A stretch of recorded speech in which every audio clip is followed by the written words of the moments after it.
founders and co-founders of companies, startups who are looking at getting the moolah, getting the investment from investors. Now, one of the critical components is the pitch. How do you pitch? What do you say? And all that, right? Now, most of us fail to get the investment. One of the mistakes that we commit is called illusion of pitch mastery. That is what I call it. Now, to understand what this is, because you see, this particular concept can be costing you your investment. So you may want to make notes. You may want to, discuss these ideas with your people around, right? With your friends, with your colleagues, and see how you can work around it and make things happen. This is a concept that I haven't heard anybody talk about. All right, so let's get started. Illusion of pitch mastery. To understand this, the first thing that you and I need to understand is a concept called the illusion of mastery. What psychologists say is, when a person keeps practicing something over a period of time, starts developing this belief that he has mastered that particular activity or that particular thing, right? But then in reality, he wouldn't have mastered it. Maybe he's practicing the wrong pitch, or maybe he's just practicing it, but the ideas are not sinking deep inside the subconscious mind. The ideas are not getting into his body memory, all right? He's not becoming one with the ideas. So, but then because the person has practiced this over a period of time, again and again and again, because you see, a lot of people give you this advice. You want to better your pitch? Practice it. Practice it in front of the mirror, practice it in front of your girlfriend, practice it in front of your boyfriend, practice it in the car, practice it while you're traveling. Practice, practice, practice. Now, you see, that can help you to some extent. Maybe you've already tried it, but then you aren't seeing results. Maybe because you suffer from this illusion of pitch mastery. What is an illusion? It's an assumption that we believe in. We end up having a conviction that what we think is right. And the moment that happens, you start protecting your limiting belief where you have believed that you have mastered your pitch. The moment you start believing that, you start protecting it. And the moment you start protecting it, you wouldn't do anything to work on it. Now, you see, when that happens, the one thing that you need to understand is, what is a good pitch? How would you determine if your pitch is right or if your pitch is not right? The only way to find out is to understand that your pitch is directly proportional to the investment that it brings in. If your pitch is getting the investment that you desire, then you're fine, you're all good to go. But then if it is not getting you the investment, it's time to question your assumptions, your illusions. Now, how do you do that? I've written down a few points before I started shooting this video. Now, you see, the first thing that you may want to do is,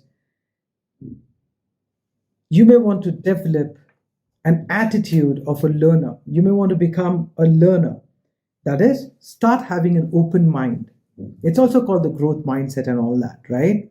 So open mind. But how do you have an open mind? The first thing that you do to have an open mind is, don't get obsessed with your ideas.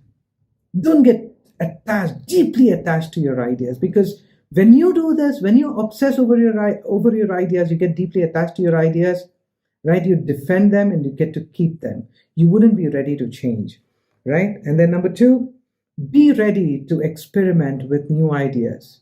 Yes, try it out. Before you embrace, try it out with an open mind. And number three, come out of that false sense of confidence that tells you that you know everything. A lot of people develop this false sense of confidence. It stems from the attitude that they feel that they know everything. And then come out of this low self of confidence that tells you that you don't know much or you don't know anything. This is also dangerous. And how do you handle this?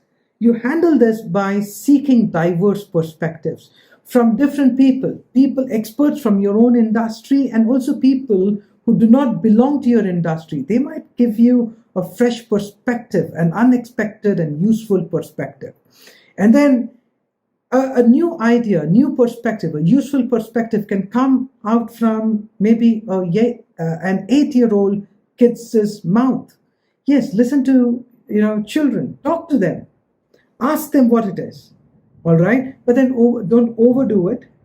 Okay. So have a set time, maybe half an hour or 1 hour every day or 3 days a week, where you go talk to people, talk to them about your pitch and see how they respond and make those necessary changes.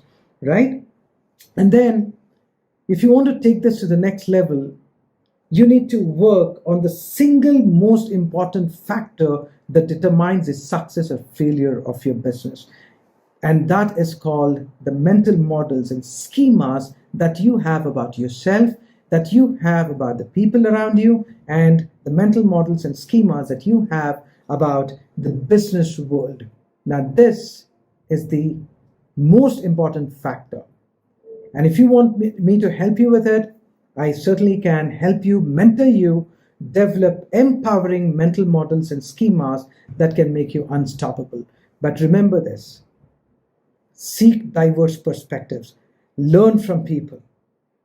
I learned from an 11th standard student who gave me a new idea to pitch, and that helped me bring in a lot of revenue, right? And I never said he's just 11-year-old kid. What will he be able to teach me? No, no, no, I wouldn't do that.